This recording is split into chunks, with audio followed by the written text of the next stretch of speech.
Hello. Hi, would you like to talk to me about dinosaurs? Yeah. Awesome. Yeah, sure. How fast are they? Well, we clocked the T-Rex to 32 miles an hour. T-Rex? Mm-hmm. You said you've got a T-Rex? Uh-huh. Say again. We have a T-Rex. Wow. Put your head between your knees. Dr. Grant. My dear Dr. Sattler. Welcome to Jurassic Park. I feel like Jurassic Park is one of the movies that made me feel, and to really be able to understand the grandiose and the coolness of filmmaking. Because I did wonder, like, how did they do that? Like, I walked out of the movie in the back of with that question in the back of my brain of how did they do this and how did they do that? I think it planted the seed of the filmmaker inside of me. Hi there. I'm Taylor, and welcome back to the Film Nuts podcast. When was the last time a movie felt big to you?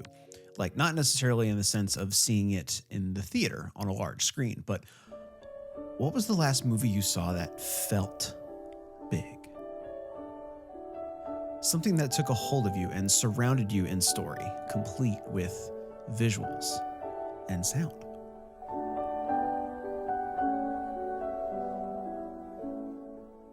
Released in 1993, Jurassic Park is undoubtedly a film with that kind of power. Based on the novel by Michael Crichton and directed by Steven Spielberg, this film captivated audiences of all ages. I mean, it's about a theme park with live dinosaurs. What's not to love? The action, the humor, the tension, the dinos. I love this movie, and to no surprise, today's guest loves it too, or else he wouldn't be on here. Anthony Williams is an actor and filmmaker whose early exposure to Jurassic Park had him just fascinated with how movies are made. We have an awesome chat about this movie's impact. We talk about what he might say if he ever had the chance to meet Steven Spielberg, and the exciting projects that Anthony himself is working on. So, hold on to your butts. Here's Anthony Williams talking about Jurassic Park on the Film Nuts podcast.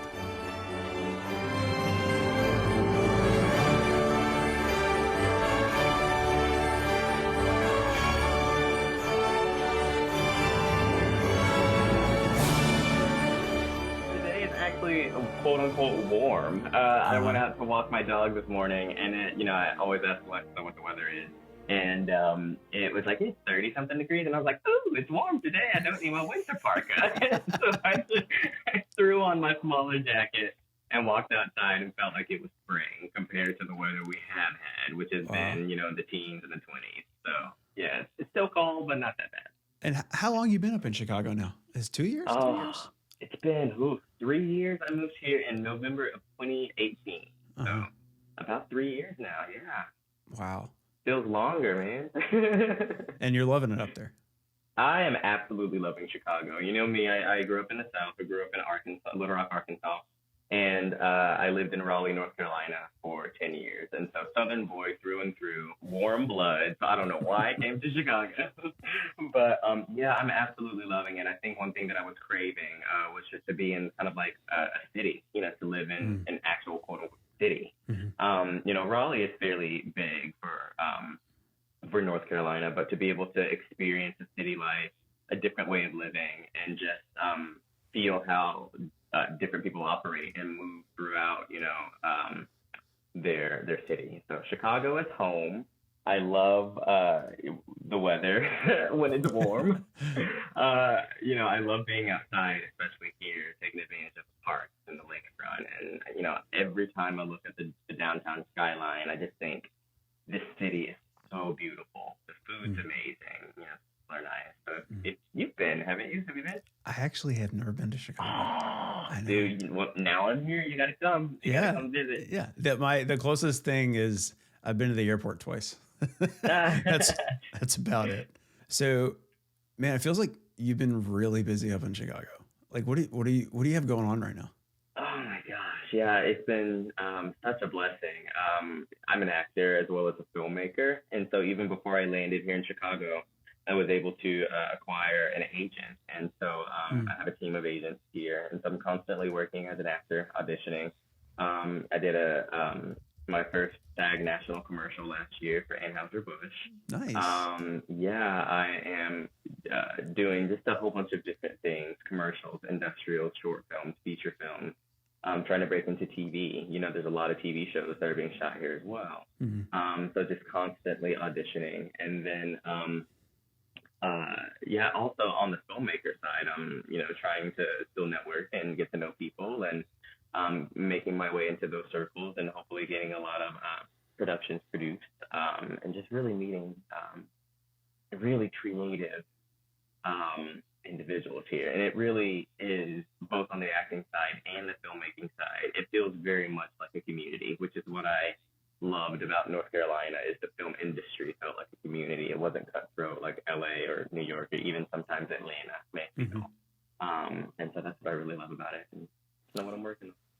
So what, can you tell us anything about what you got working on specifically? Some things, yeah, trying to get the inside scoop.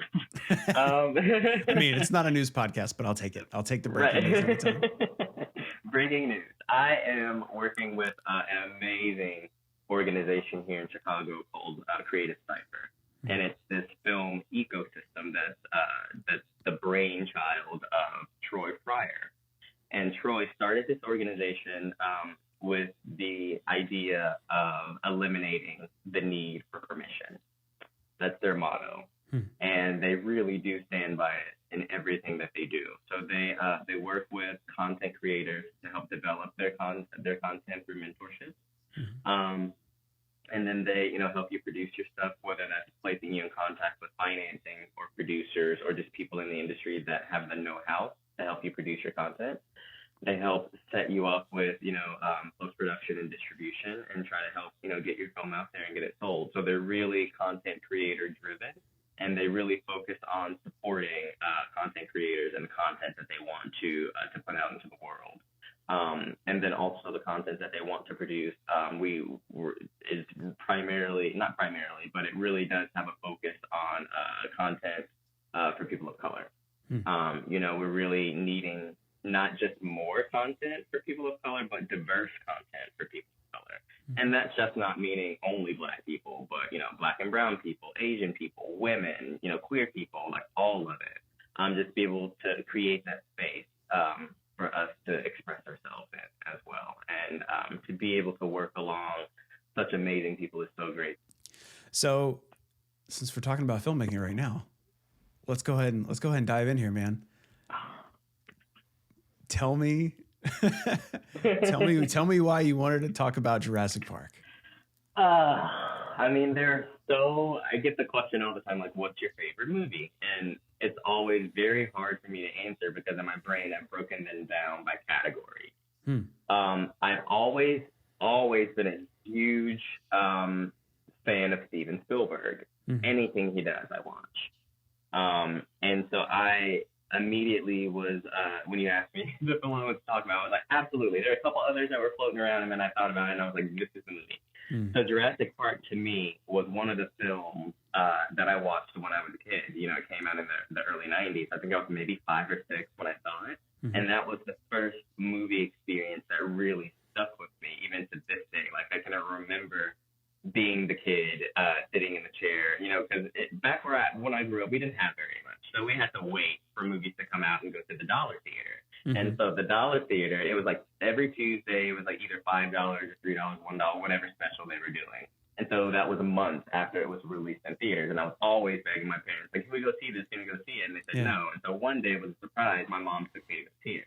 And I remember sitting in the chair just like enamored at the screen because it was just, action and, just grandioseness of like the dinosaurs and the world that he created on stage. And I just remember sitting in my seat and feeling the rumbling of the dinosaurs coming through. And when the dinosaurs would roar, how it would literally shake the walls of a movie theater and shake this little 5-year-old that was in me. So it just like created so much excitement. And, to prepare for this interview, I went back and watched it here in my house, and I felt like I was 5 years old all over again, except this time I was able to do it with a beer. And so I just, kind of had like this out of body experience where I just saw myself sitting and just like watching the screen like this, just still feeling like I was 5 years old. So it's one of those movies that really stuck with me. So you got to see it in the theater. A month later, but yeah. But still, that's awesome, man. That's really cool. Yeah. It's one of those I wish they would re-release and put back in theaters, to experience it all over again. But, yeah. I mean, let's see, when did it come out? I mean, the 30th anniversary would be next year. So maybe. Oh, my God. Maybe they'll it do came out it. in like 93, I think. Yeah, that sounds yeah. about right. Yeah. Man. I didn't get to see it in the theater, because I really wanted to, because like you're a kid and you love dinosaurs, right? So my folks went and saw it because they wanted to know if they could take me to it, because it was PG-13, like they wanted to be, and they decided no, but like maybe when it came out on home video, like we'd get it, because I'd be a little older or whatever. But they were telling me this story of, there's a moment in the movie where one of the velociraptors like jumps up through the ceiling. And there was a woman sitting next to my stepdad who dug her nails into his arm, a stranger's arm, God. and jumped out of her seat from it. And they were telling me this, and I was like, I think they wanted me to like know how scary it was, and I was like, cool. Like I want to see it. Like, I really want to see it, right? So it takes you back to that 5-year-old state. By the way, I'm jealous you saw it in the theater. But so the first time you saw it in the theater, you're talking about your experience. Like, take me through and your mom surprised you by taking you there. Take me through the day. Like, what happened? Do you remember what happened that day where the surprise like happened? I don't remember that day, like what led up to it, but I do remember going to the movie, and she didn't tell me what we were going to see. Oh. And so I went in and we got up to the ticket counter, and she said, I can't remember, it was me, her, and maybe my sister, but she said, tickets for Jurassic Park. And inside, I was just like, oh my, like inside of me, I was just like, we're gonna see this.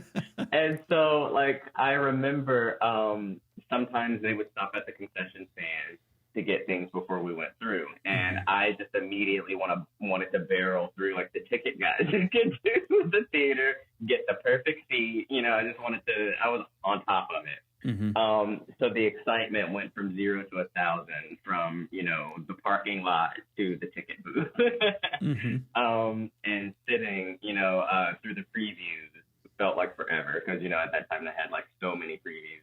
And I just wanted it to start. And when it did, it was just, the kid in me came alive. And that's really all I can remember from that experience, besides actually sitting there and watching it. Yeah. In that moment of appreciation, was it because it was a movie and it was cool and you're having a good time and you like dinosaurs and all this other stuff? Or did you already have kind of an idea at that young age of maybe what you wanted to do, like in your career? Yeah, at that time, I knew that I wanted to act. I didn't have any, idea of what into filmmaking, like any of that. And the movie that made me want to act, the other movie I was considering talking about, was Home Alone. Because I looked up at Macaulay Culkin and was like, he gets to do all this stuff for fun and gets paid for it. Like, I could do that. Yeah. So that was the movie that made me want to act. I feel like Jurassic Park is one of the movies that made me feel, and to really be able to understand the grandiose and the coolness of filmmaking. Because I did wonder, like, I knew that dinosaurs were extinct, and I was just like, how did they do that? Like, I walked out of the movie with that question in the back of my brain of how did they do this and how did they do that? But, it didn't really, I think it planted the seed of the filmmaker inside of me, but I didn't know at the time. And even going back now and watching behind the scenes stuff on YouTube and seeing how they did a lot of stuff, I was just still like, oh my God, like what they were able to do back then. And even what they're still able to do now, like it just makes the filmmaker and me so happy seeing how they were able to pull something off like that, even, in the 90s. So you recently rewatched it. Is there something in I assume you've seen this movie more than twice. And the different, the different times that you've watched it, is there something different you think you take away from it each time, whether it's noticing a detail or something along the lines of you understanding maybe a message or interpreting something differently about it? Yeah, I this time as an adult watching it all the way through, like I really didn't pick up as a kid what I picked up now, and that's the message of like, even though we have the power to alter certain things, that doesn't necessarily mean that we should. And so that's what I really took away from it, is that the power that we have doesn't necessarily mean that it's the power that we need to use and to implement. And, in that movie, it's talking about the power of science, but we could be talking about the power of anything, whether it's the power of a position in government, whether it's the power of any type of, position of power in an organization. I mean, it could be the power of anything, and to realize, the responsibility that you have with that. And I really didn't see that as a kid, but going back through and watching that now about how, he had the resources, the technology, and the ability to recreate something that is absolutely extinct for a reason, but absolutely extinct. And to be able to bring that back into play, to quote unquote play God, just because we have the power to be able to do it doesn't mean that we should. And that can go for anything. Gee, the lack of humility before nature that's being displayed here staggers me. Well, thank you, Dr. Malcolm, but I think things are a little bit different than you and I had feared. Yeah, I know. They're a lot worse. Now, wait a second. Now, we haven't even seen the part where Amy... Don't let him talk. There's no reason. No, I want to hear every viewpoint. I really do. Yeah, don't you see the danger, John, inherent in what you're doing here? Genetic power is the most awesome force the planet's ever seen, but you wield it like a kid that's found his dad's gun. It's hardly appropriate to start hurling generalizations. If I may, I'll tell you the problem with the scientific power that you're using here. It didn't require any discipline to attain it. You read what others had done, and you took the next step. You didn't earn the knowledge for yourselves, so you don't take any responsibility for it. Do you think those kinds of movies? I mean, I say those kinds of movies. That's like a general, super air quotes description of a lot of different things. But these types of movies that present moral and like sometimes safety dilemmas. Do you think a lot of those films actually are understood by audiences, or do you think the majority of the time, if it's hidden behind a fun and pretty veil, they're more focused on that? I think I don't know. I think it depends on the type of viewer that's watching it. I'm the type of viewer that, well, you're absolutely right. I've watched this way more than, and every time I'm able to take away something from it. But, I have a different view of watching it when I was 5 than I do now. And that's just to say that, some people go to watch these movies for just the entertainment value, just to be entertained. But, if people take the time to look deeper and to, hear the words that are being said on screen and to really take it in and think about it, I think that allows you to go to realizing what the deeper story and the deeper meaning is. And that's what we try to focus on with, all of the stuff that I produce, is to make sure that we entertain at first glance, but, cause a deeper connection and conversation and upon second glance of watching, a project. And so I think that, to me, for Jurassic Park, this go round, the message stood out way more. As in previous times when watching it, I overlooked that because, of the grandioseness of the special effects and everything else. So I think that there's a balance. But I also think that, elements of storytelling like special effects can really enhance the story depending on how you handle that, how you use that in the filmmaking aspect and the storytelling aspect. Because if the special effect or the graphic or whatever is used to amplify, to uplift, to really drive home the story, then you've checked both boxes. You've entertained them at once, but you also cause them to be able to think deeper. And I think that watching it this go round, that really, I was able to watch it with both of those lenses on. on and was able to really hear that undertone of that message. I've talked to a lot of people about their favorite movie or show or whatever, and whether they work in the industry of filmmaking or television producing, or whether they don't. No one doesn't like this movie. Like, everyone either loves this movie or they really, really like it. There's no, nobody shrugs at it. What do you think it is about this movie that kind of puts it in this state of reverence for people who are filmmakers and also people who aren't? Just the scale of it. I mean, Steven Spielberg's vision for all of his projects have always been so grand, and I think that he's never failed at delivering on a large grand vision, and I think that audiences really appreciate that. The fact that Jurassic Park took place, like the story took place in a world that we would never be able to enter. He was able to take us into that world, and to be able to appeal to a lot of the humanistic aspects to it. The human fear of being chased by something that's bigger than you, and not being able to escape something that feels, big and scary, bigger and scarier than you are. And so I think that it just the beautiful thing about his work is that he is able to encompass a lot of those humanistic elements to hit an audience from different angles.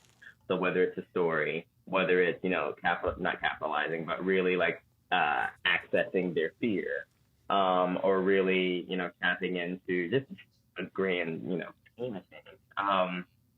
But I think that this movie resonates with people in the way that it does for so long is because it's a masterpiece.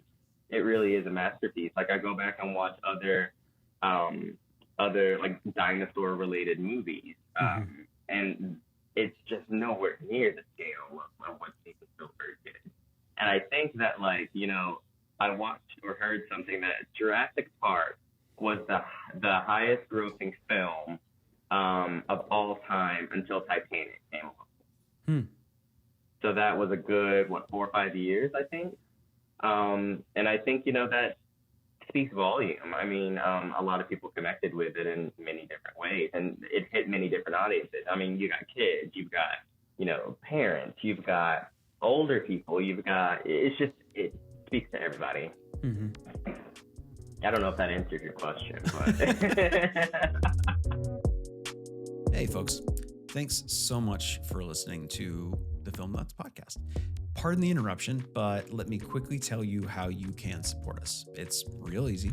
Just subscribe on your listening platform of choice to stay up to date with all of our episodes. And if you're listening on Apple Podcasts, please leave a rating and review so we know how we're doing.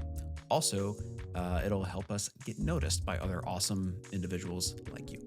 Okay, now back to the good stuff.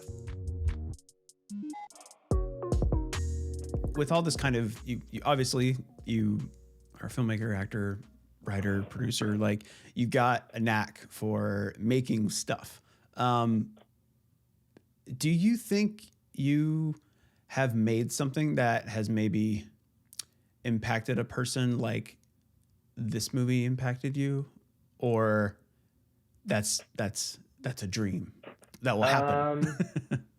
It's a dream that will happen.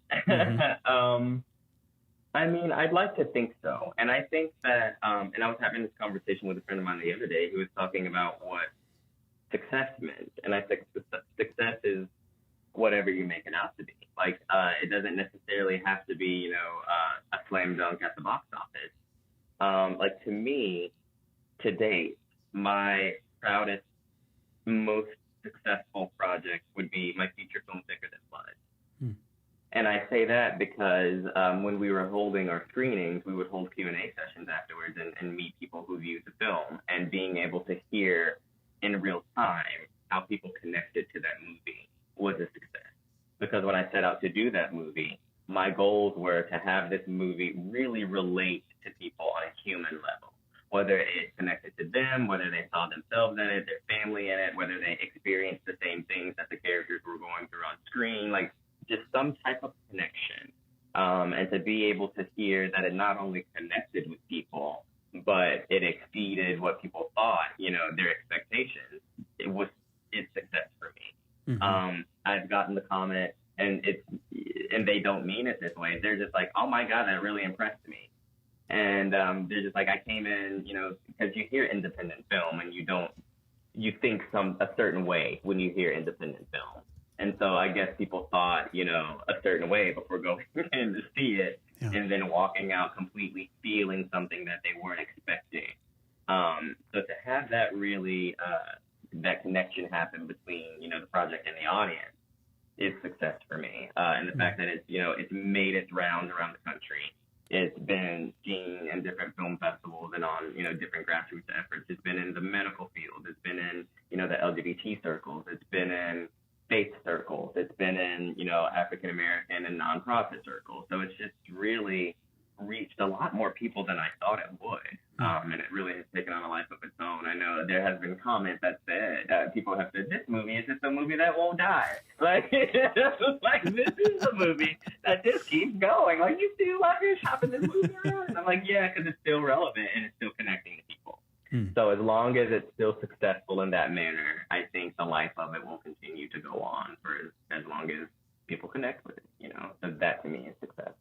But one day, I hope to be able to get to the level of connection that Steven Spielberg does with his film, because they are films that they stick with people, and that's what I really desire for anything that we do, is for our projects and our stories to just impact people and just stick with them. If you had the opportunity to meet Steven Spielberg, what would you say to him? Oh my God, I wouldn't say anything. I just meet you. Nice to meet you. If anything, like if I got to meet him, I would really I'd listen. Like I would listen and soak up as much as I could, because to be in fellowship and in the presence of someone that has done what he's done is just hard to fathom. But I don't see myself not being able to achieve something like that. I always believe that anything that I set my mind to, I absolutely know that I can do. I never know how it's going to happen, when it's going to happen, but if God's giving me a vision, I know that he's going to make good. And so I hold on to that all the time, and always know that whatever I put my hands to will be prosperous. And so if I were ever to get to meet Steven Spielberg, I would hope to be able to get to work with him, whether that's writing something together, whether that is, being directed by him. Like, I think that would be baller as an actor to work under him that way. And even to just be able to, listen, to people like that have so much knowledge. And even though I've been at this for, 10 plus years on an independent level, like there's still a wealth of things that I would love to be able to know, and a wealth of knowledge I'd love to be able to acquire, and to be able to be in a circle, like that with Steven Spielberg would just be, I'd have no words. What, okay, so this movie just has so many, I don't want to, the default word is iconic, and I feel like it's thrown around a lot, but there's so many fucking iconic scenes and moments in this film. Do you have a favorite scene or moment from this?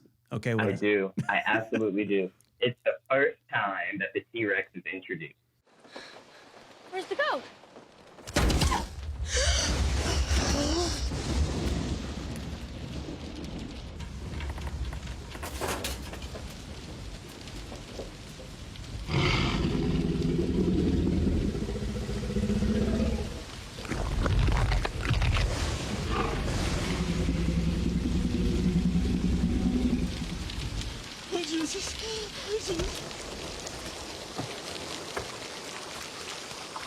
He left us.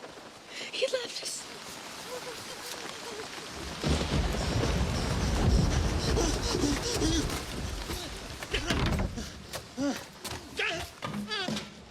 Now, where does he think he's going? When you gotta go, you gotta go. And talk about a fucking introduction, because the way that he is introduced, and the way that it builds his introduction from coming from behind, this fence that's been disabled. Eating this goat that's been set out, for him to eat. And of course he takes it in his own time. And then the way that he makes himself from behind the fence out into our world, and how he comes in contact with his car that these two kids are in. And that's the scene that got me in the movie theater being 5 years old. And the scene that will always stick with me is, the scene where he comes down through the sunroof. Turn it off! I'm sorry! I didn't know.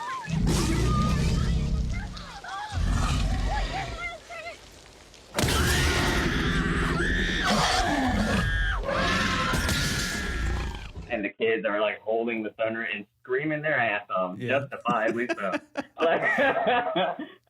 But everything about that scene, even the lead up to that, the kid noticing the vibrations and the stomps of the dinosaurs and things vibrating, the rearview mirror vibrating, the cup of water and the cup holder vibrating, the puddle of water outside, like all of it just being impacted, and you can tell that it's being built up to this introduction to this T-Rex.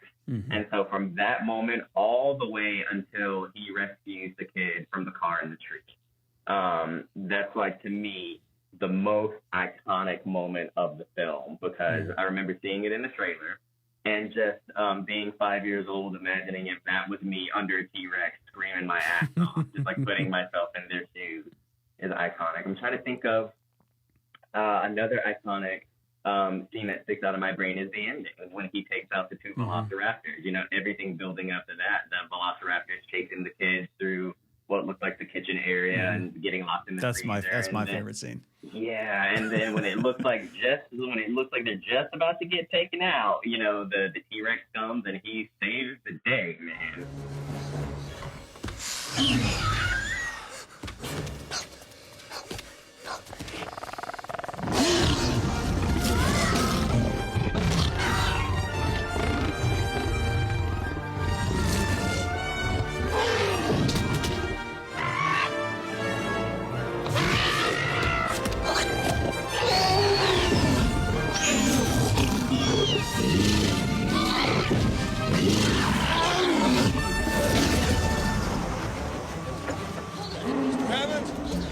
After careful consideration, I've decided not to endorse your park.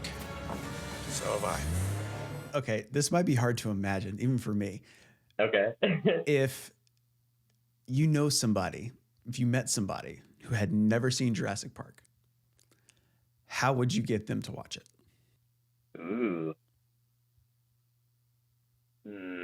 I would say I would tell them. Where have you been? Yeah, why have you not seen this movie? Where have you been? And to just trust me. To just sit down and trust me and watch this movie.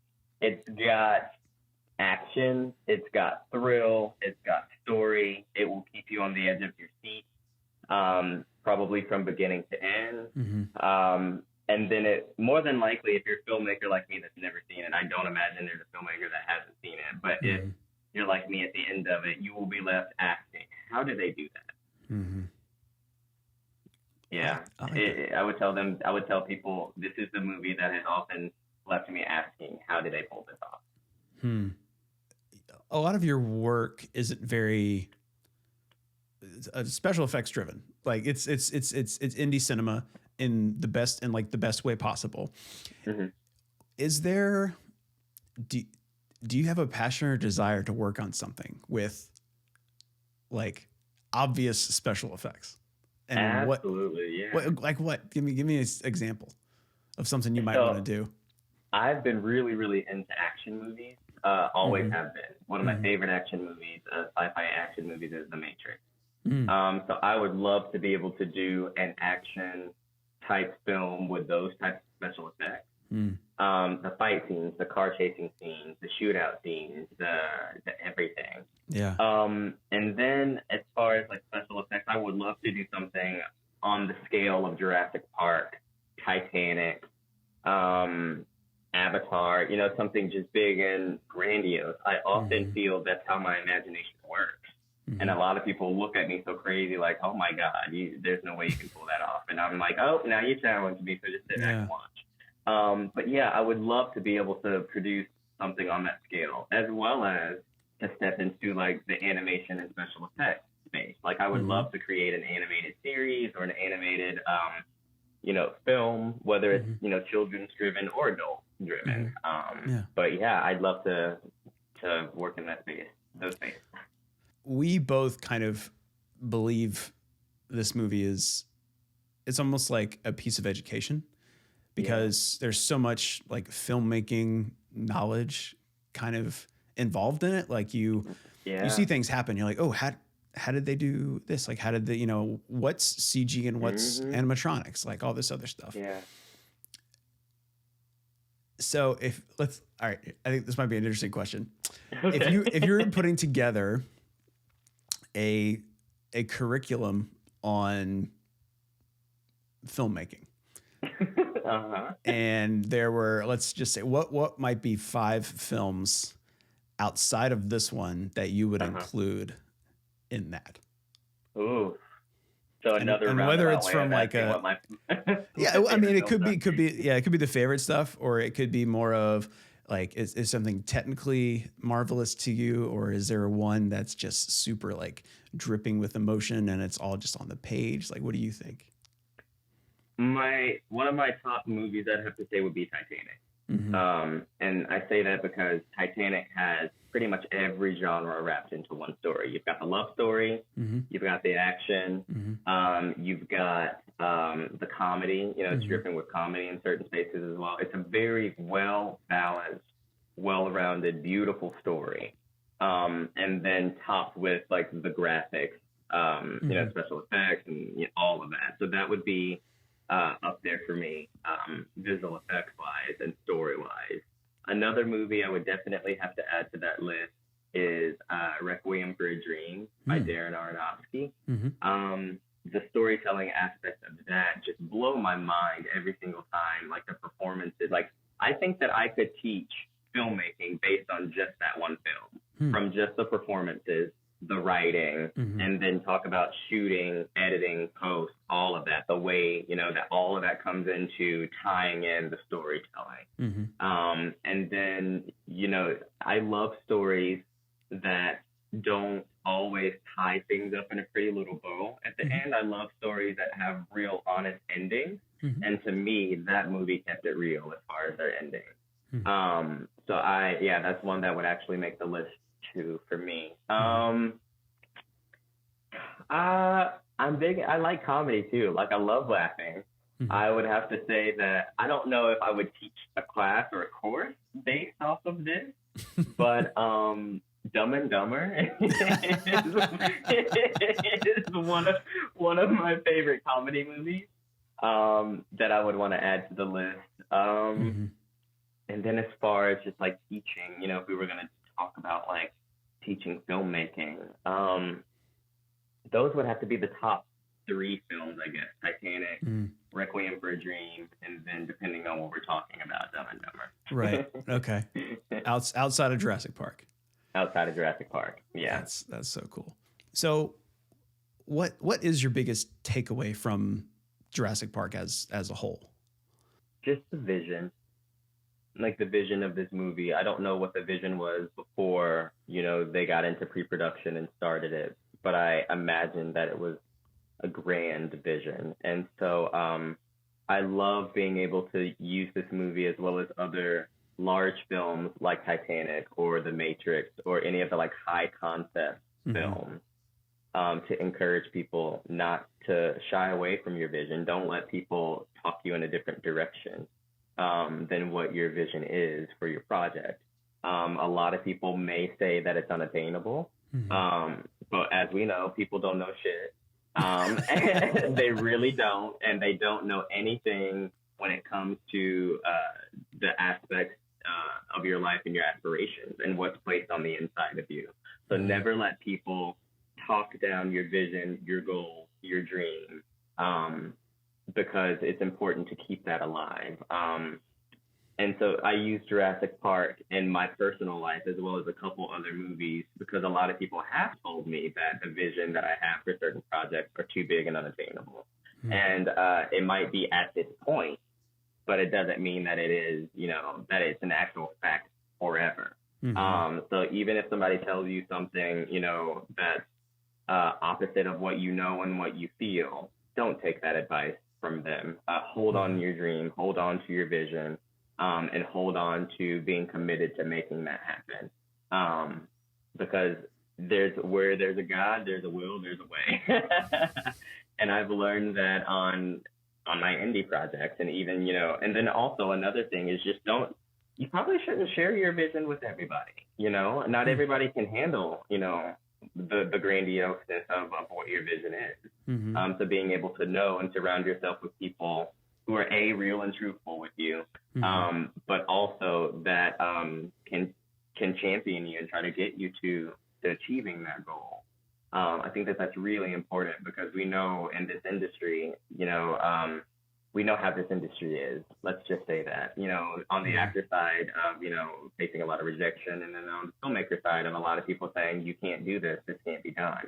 Whether it's because of the resources or whether it's because you have a small name or you don't have experience or you don't have credit, or whatever it is, don't let people get in the way of what you're called to do or what you have a vision to do. And to me, that's what Jurassic Park represents every time I watch it, because I really, inside of me, have all of these big visions for all of the projects that I'm developing. And there are often times that I'm my worst enemy. I don't need an outside, view telling me it can't happen. I'm already thinking, oh God, how is this going to happen? Yeah. So I don't need the outside voices contributing to that. So yeah, that's what I view this film as. An inspiration almost. Yeah. Oh. Yeah. I know, right? What's your favorite dinosaur? I gotta go with either T-Rex or the Triceratops, because I was also big into Power Rangers. And so those were dinosaurs that were in the Power Rangers. So the red and blue ranger, right? Red and blue ranger, and the blue ranger was my favorite ranger. Every time I played Power Rangers as a kid, I was always the blue ranger. Cool. And so T-Rex and Triceratops, absolutely. Oh man, this has been great. This has been an awesome talk. I can't thank you enough, man, for coming on and talking about this movie with me. It was a lot Dude, of fun. Thanks for the invite. We've been talking about this for a minute now and trying to get it together. So I'm so happy to be here. I'm a huge film nut myself, so to be, to be a part of what you've done and what you've created, I am the honored one. So thank you so very much. Awesome. Thanks, man.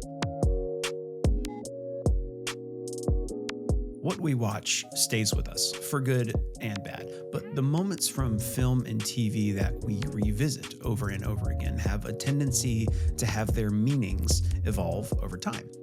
What might be simple eye candy when we're 5 or 6 years old could end up being something a little bit more, like a cautionary tale about power by the time we've reached adulthood.